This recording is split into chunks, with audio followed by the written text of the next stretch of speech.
I think by anyone's standards, Britain First were classed as a far-right organisation. Here's a photograph of their leaders from a few years ago. And the lady there, of course, is holding a cross. Why is she holding a cross? Because she holds fast to the Christian faith and its teachings. I suspect not. I suspect it's more a matter of it's supposed to be a way of expressing we're a Christian country. It's an expression of Britishness, she thinks. Or more importantly, it's a way of saying we're the opposite of Muslims. We're against the Muslims because we're the Christians. And so Christian symbolism and terminology can play a part in sort of far-right ideology in that way. Now, at this point, maybe you're saying, oh, far-right doesn't mean anything. Everyone gets called far-right these days. Yes, we've been called far-right lots of times. I mean, to my mind, far-right, if I had to define it, I would say that the marking features would be engagement in or incitement to violence or hatred or hostility on the basis of race, Islam or immigration. I would also include anti-Semitism. Right-wing anti-Semitism as well would be a marker of being far-right. Now I'm going to talk about four figures in this video. I'm not going to say if I think they're far-right or not. You can decide that for yourself. That's not the important thing. The important thing is there are things that need saying about each of these characters with regard to their Christian identity and what they say about immigration, race, Islam, etc. Because say there's things that do need saying, I believe. And then to finish off, almost a bit of light relief, I'm going to show you some things about how Christians respond to Donald Trump in America, and it's quite an eye-opener. Right, character number one, Calvin Robinson. Now, probably most of you are familiar with Calvin Robinson, but if you're not, he got a job with GB News early in GB News' existence, and he was their sort of resident Christian. He's a priest of a minor denomination. I don't quite know what it is, but he is an ordained priest in some denomination or other. And on GB News, he basically provided a Christian perspective on a lot of issues. I didn't watch a huge amount of GB News, but from what I saw, he was good. Yeah, it was really good. He was just putting forward a traditional Orthodox Christian point of view in a very positive sort of way, so all great. But then when Lawrence Fox was sacked by GB News for making a really offensive comment about a woman on it, Calvin Robinson left in sympathy. He resigned in sympathy. And he basically said, this is a free speech issue. He said, I don't agree with what Lawrence Fox said, but this is a free speech issue, so I'm going to resign too. And he said, sometimes you have to stand up for what you believe in and face the consequences. And I saw a lot of Christians responding to him like he was some sort of martyr. Well done for being true to your beliefs. And I don't know what these beliefs were. I mean, thinking it's okay to broadcast some really offensive comments on TV. I don't know. But so basically, I mean, his point is that Lawrence Fox shouldn't have been sacked, which we could debate that. That's not really the issue. But it seemed like a strange hill to die on for Calvin Robinson. But anyway, so he resigned from GB News, and since then, he's been pursuing his career as like an independent broadcaster, social media figure. He pops up all over the place. And he announced very recently he's now a representative of UKIP. So if anyone's saying, oh, you shouldn't criticise other Christians, I'm talking about a representative of a rival political party. I know UKIP barely exists anymore, but anyway, but he is a representative of UKIP. And also, obviously, being reverend is a big part of the way he presents himself. He presents himself as a spokesman for Christianity. So let's have a look what he has to say. You can see here the banner from his X account. On the right-hand side, it's a crusader imagery. Now, I'm not someone who wants to run around apologising for the Crusades, because I don't think that's necessary at all. A complex picture. I don't think they were sort of a complete evil stain on the church's history. But to use crusader imagery now, that's obviously very inflammatory and provocative towards Muslims, because you're appealing to it, basically a military campaign against Muslims. And he knows that, and that's why he does it. We'll see more of that later on.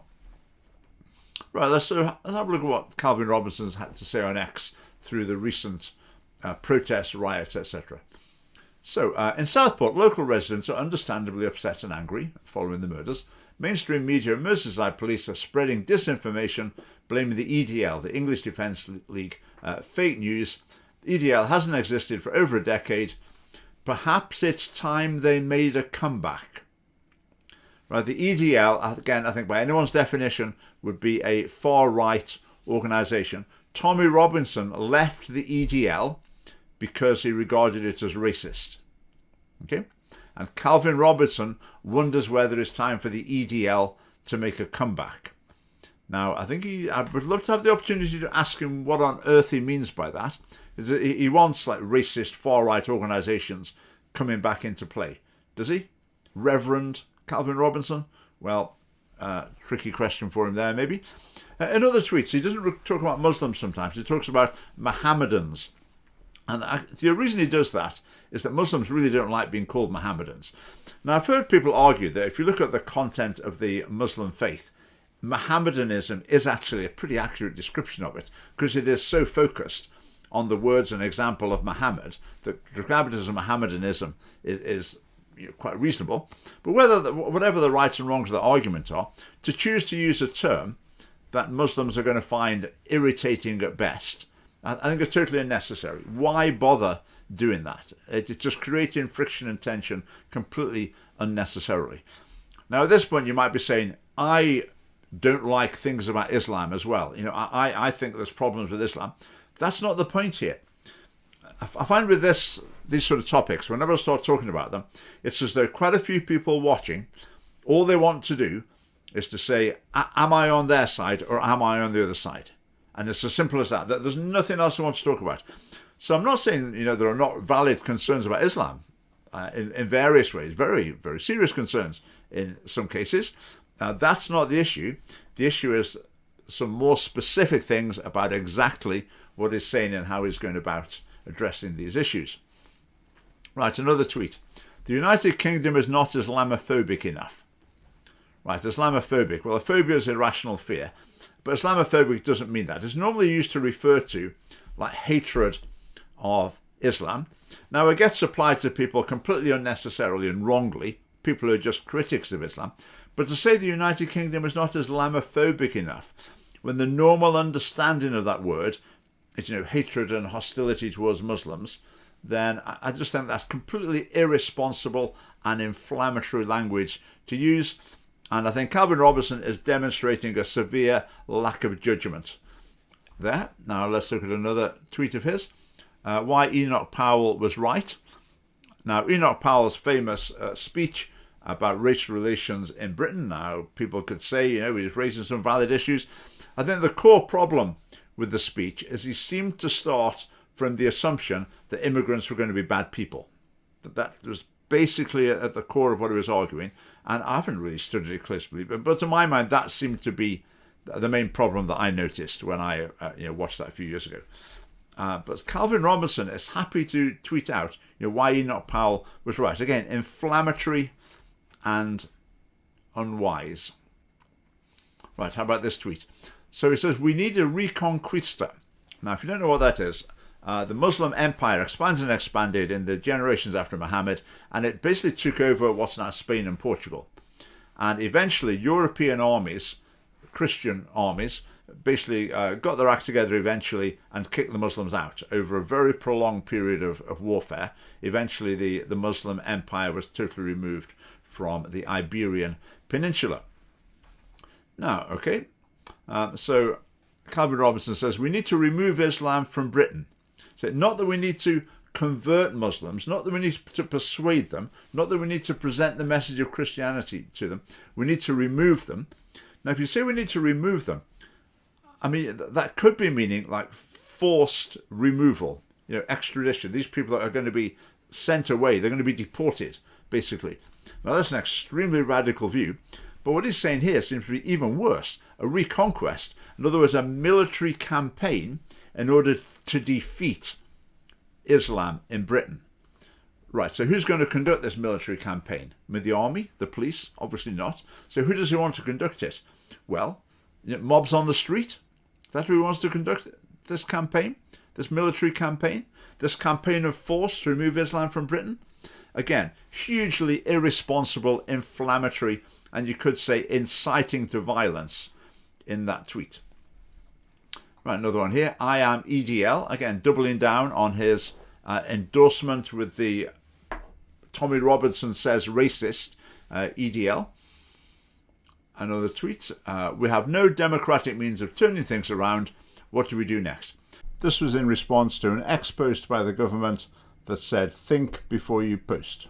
And it said, if you incite violence or stir up hatred, then that can be illegal. Okay, that is the law in Britain.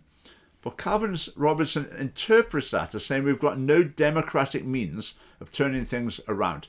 Democracy doesn't work. Now, again, you could talk about that. There are sensible things to say about that. But to say democracy doesn't work on the basis that the government says, like, if you incite violence on social media, you'll be prosecuted for it. But what do we do next? If you say democracy is not working, we need an alternative. This is at a time when there's violent mobs on the street. Then is that not basically saying to them, well, of course you can do this. Democracy doesn't work, so this is the only alternative, isn't it? Has anyone got any other ideas? Again, hugely irresponsible message. Right, how about this next one? So, tweet from Sky News. People who are racist to NHS staff can and should be refused care, Health Secretary says.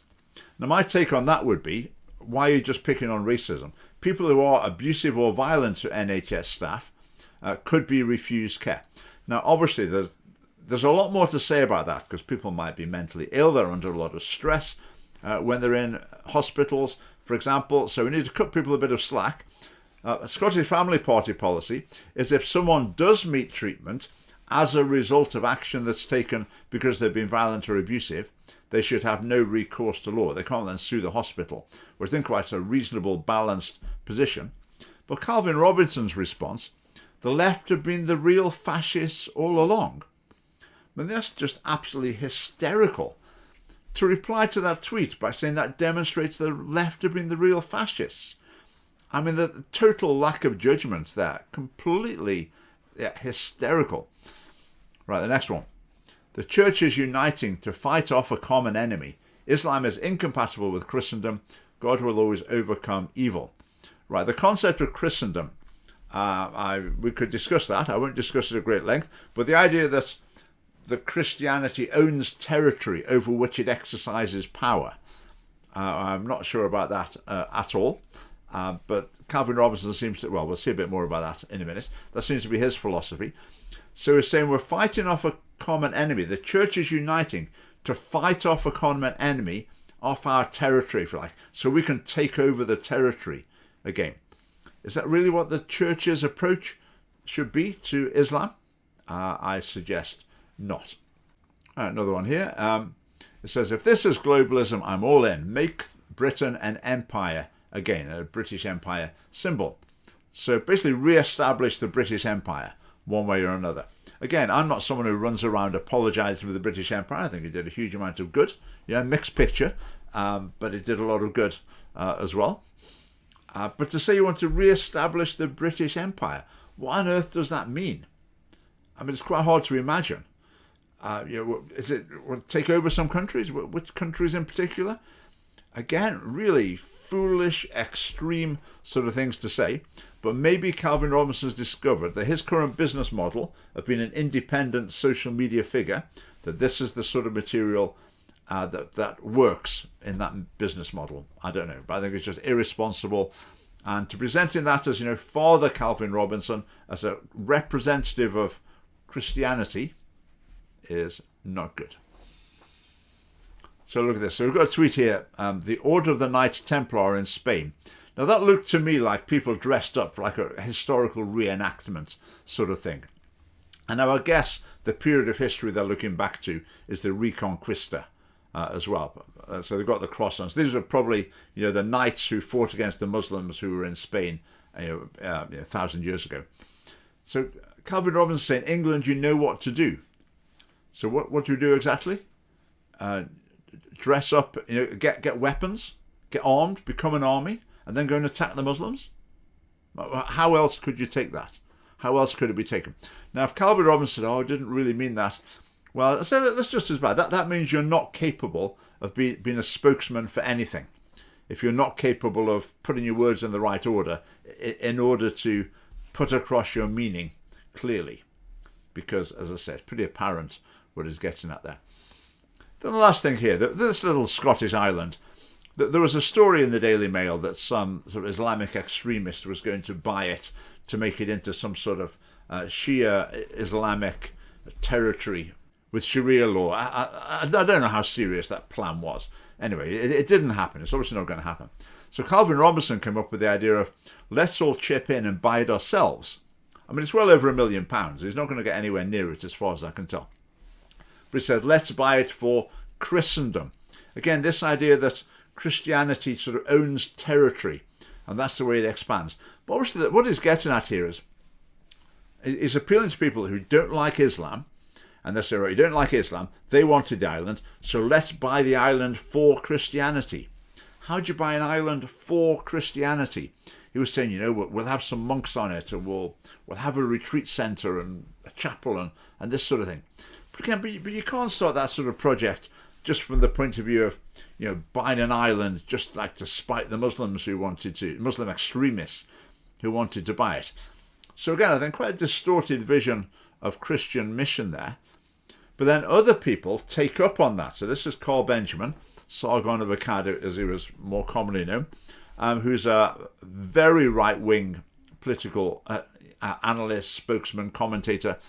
He's not a Christian. I think he's quite sympathetic to a lot of Christian teachers. He maybe call himself a cultural Christian. I don't know. I don't know if he does or not. But he latches onto that, what Calvin Robinson's saying, and says, physically expand Christendom. So Calvin Robinson, being Father Calvin Robinson, representative of the church, allegedly, is presenting this message that Christianity can advance by taking over territory. And he put a picture there of, what do you assume, a Christian knights going to battle the who knows who's with a big cross to take over more territory for Christianity. Again, totally distorted vision of Christianity. Now, I would say with Calvin Robinson, alongside this material that I think is unhelpful, to say the least, he's quite the evangelist on Twitter. He invites people to join him in prayer for things. He encourages people to go to church. So lots about what he does is very pro-life. So lots of what he talks about and what he puts out is really good, very positive. But I think the negatives are very, very serious issues as well.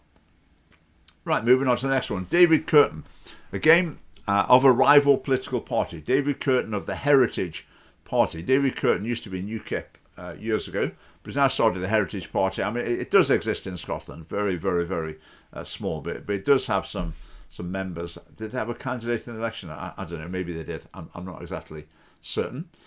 Now, I've spoken about concerns about his output before, but I'll go into it in a bit more detail. So here we go on X again. 2 children murdered in Southport, at least 9 more stabbed and seriously injured. How many more people have to die before migrant crime is stamped out? Now, how do you stamp out migrant crime? I mean, how can that possibly make any sense, to stamp out migrant crime? The only way to stamp out migrant crime, the same as to stamp out crime entirely committed by any particular group in society, is to eliminate that group from society, isn't it? So again, I would say that's just stirring up hostility towards migrants by saying this stabbing is a migrant crime, even though the person who did it was actually born here. So again, not a positive start there. Again, next X post here, in Tommy Robinson style here. So the murder victims in Southport said 3 English girls there. Not just 3 girls, not 3 girls from Southport, 3 English girls. Why did he put the word English in? Because he wants to contrast it with what he's assuming, or what he knows, is an immigrant, 2nd generation immigrant, black, maybe suspected it was Muslim at that point in time. But again, it's this us and them mentality. These are English girls. These are our girls, part of our community. And the person who killed them, well, he wasn't. Now, at this point, you might say, hang on a minute, isn't David Kurten black? Yes. Yeah. I mean, does that affect his ideas? Is it possible to be black and to have real sort of hostility towards immigrants or recent immigrants or whatever? Yes, it seems to be. Right, the other thing with David Kurten, I mean, is absolutely jumps into every conspiracy theory going. For example, when members of the royal family were out of public view for a little while, all sorts of ridiculous conspiracy theories circulated. He would be retweeting those. Every conspiracy theory type view you can think of, David Kurten believes it. I mean, this is just a written one, a recent one. He thinks this film of Joe Biden isn't really Joe Biden. And that's a big thing. People are into conspiracy theories. They think, there's 5 Vladimir Putins. There's people impersonating people left, right, and centre. And that's just an example. So it's into every conspiracy theory going. And the problem with conspiracy theory land, with going down that path further and further, obviously with conspiracy theory thinking, someone's behind it all. It's all being controlled. The strings are being pulled by who is it? Where are they? And quite often, the end of the path is who's pulling the strings, who's controlling it all. It's the Jews. And David Kurton seems to have gone down that path to that end. So, I mean, just a few recent posts on X here.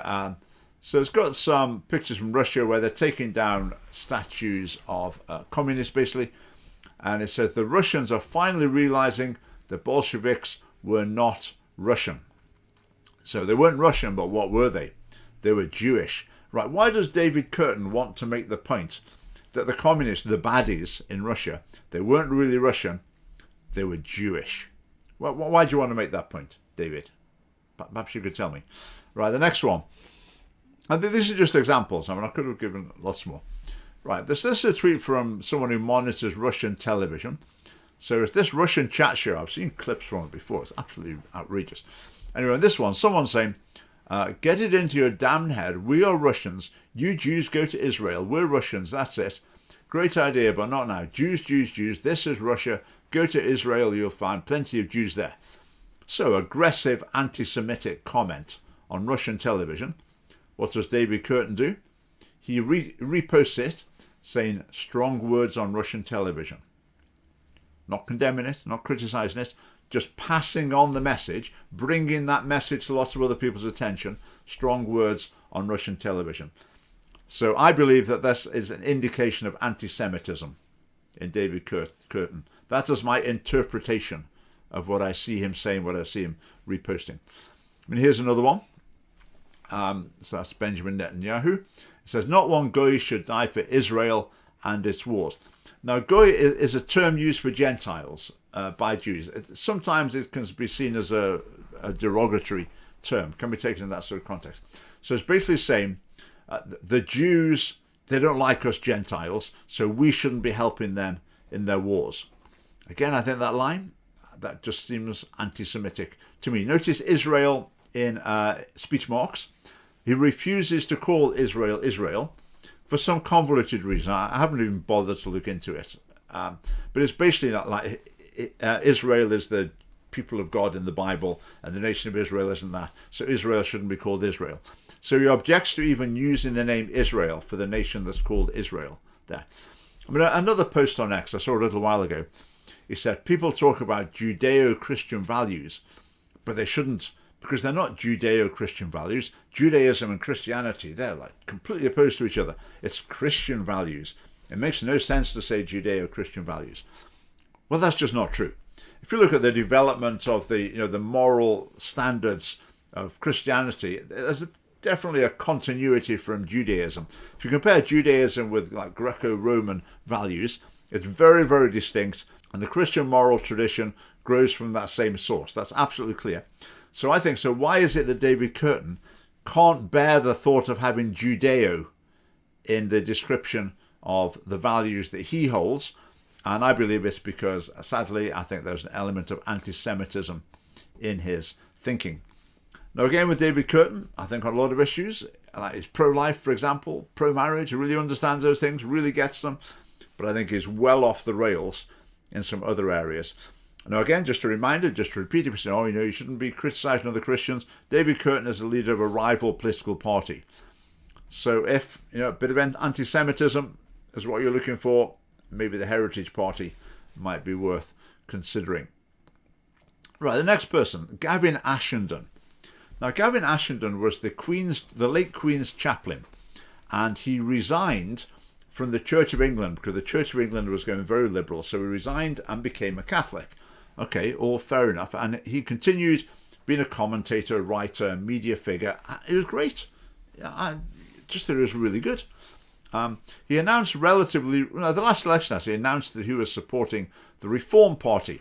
He's not a representative of it, but he came out and said that was the party he supported. But then it came to recent weeks when there's been the protest rioting on the streets, and he's just lost his head completely. So this is a post on X where he's got a picture of a protest, and that's a protest at Downing Street, and the police, which he was saying were overreacting, whatever. But he describes it as civil war. Civil war. Now think what civil war means. Civil war is when you've got two armed factions competing for control of a nation. And he describes that as civil war. Right, here's another post on X. They have declared war on we the people. It is a civil war. So this civil war, who's it between? He's suggesting it's between the police, you assume are representatives of the state, and groups of people. So basically he's preaching like civil war, revolution, armed struggle. So the mobs on the street who are attacking the police, does that not justify it? If it's a civil war, what are you supposed to do in a civil war? But if you're on the right side, you fight the people who are on the wrong side, don't you? So how can that be taken as anything other than a justification of violence against the police and the state? Because we are in a civil war that the state has declared on us. Again, inflammatory, incendiary, frankly ridiculous rhetoric. And for goodness sake, I mean, how on earth does he not know better than suddenly to totally lose his head in that situation? But still, there we go. That's Gavin Ashenden. The last one, let's mention Tommy Robinson again. Now, Tommy Robinson doesn't claim to be a Christian, as far as I'm aware. But he does play the Christian card quite often. I think the reason he does that is he hopes, or he believes, sadly, possibly rightly, there's a lot of Christians, if you just quote from the Bible or use some Christian language or whatever, or wear a cross, they'll think, oh wow, he must be one of ours, you see, he must be. Because they like him, and they're just looking for any excuse to say, oh yeah, it's definitely Christian, definitely sort of on our side, on the right side. So a couple of posts from Tommy Robinson. So at Speaker's Corner in London, some Muslims there have been very dominant. There's been some violence there against one Christian in particular. Well, more than one Christian, I think, from Muslims. So there have been issues at Speaker's Corner in London. So this is sort of, I don't know what the word would be, little gang mob, whatever, with their England flag, claiming they're going to take back Speaker's Corner, and they were shouting "Christ is King" as they went in. So Tommy Robinson reposts that, these are the people chanting "Christ is King." Obviously, some Christians, unfortunately, will look at that and think, oh yeah, that's what I believe too. He must be on my side, I must be on his side, we're mates together in this cause. And I think that's exactly what Tommy Robinson is hoping to achieve by using Christian terminology quoted from the Bible. And here's another one. So he's got a video, it's a shocking video of a woman being stoned to death in a Muslim majority country, I assume. Now, bringing that to people's attention and saying this is utterly awful, absolutely correct. Yeah, right behind you there. You might say, well, why don't you do that? I said, well, we're the Scottish Family Party, so it's not really our focus, these sort of international issues. But Tommy Robinson shows the video, then a quote from the Bible. He who is without sin among you, let him throw a stone at her first. Now, again, if that tweet was from someone else, then you could say, okay, fair enough, making the point. But I fear that from Tommy Robinson, Christians will see that and say, yeah, he quotes the Bible. Again, will win them over. I mean, John Swinney quoted the Bible a few weeks ago in the Scottish Parliament, and it was fascinating to see the response of quite a lot of Christians in Scotland. Because John Swinney quoted the Bible in order to undermine what the Bible actually teaches. I won't go into details. I've told that story before. But then lots of Christians are saying, oh, so great. John Swinney quoting from the Bible in the Parliament, isn't that wonderful? Just fantastic. We're going to be a bit wiser than that. Right, just to finish off on maybe a lighter note. You'll probably find this amusing. I suppose in a sense it's not funny, but anyway, here we go. Donald Trump has got many supporters among Christians in America, and I'm not going to say anything about Donald Trump. I've spoken about him before. At this point, you might be saying, "Oh, I agree with Trump. I think I'd vote for him." And I say I wouldn't necessarily disagree on those things. Not quite sure. This is nothing about whether Trump is good or bad. This is about the way some Christians are responding to Donald Trump as a political figure. And your initial response will probably be to laugh at it, but then it's quite concerning just to see how crazy things can get. So here we go. What do you think of these images?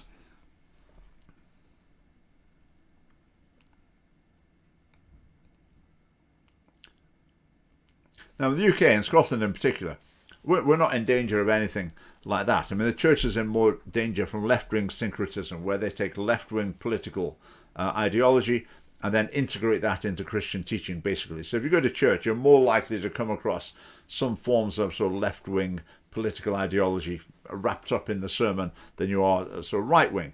In America, it might be the other way around. But I would say to church leaders, you have to bear in mind that the people in your congregation are vulnerable to these sort of online figures, and they might well become followers of them. They might be very influenced by their viewpoints. And I say to church leaders, what are you going to do to counter that? It's not enough just to say, oh, we're just going to ignore it. We're just going to focus on what we want to talk about. People in your congregations will be listening to, following, and potentially heavily influenced by voices that might not be helpful.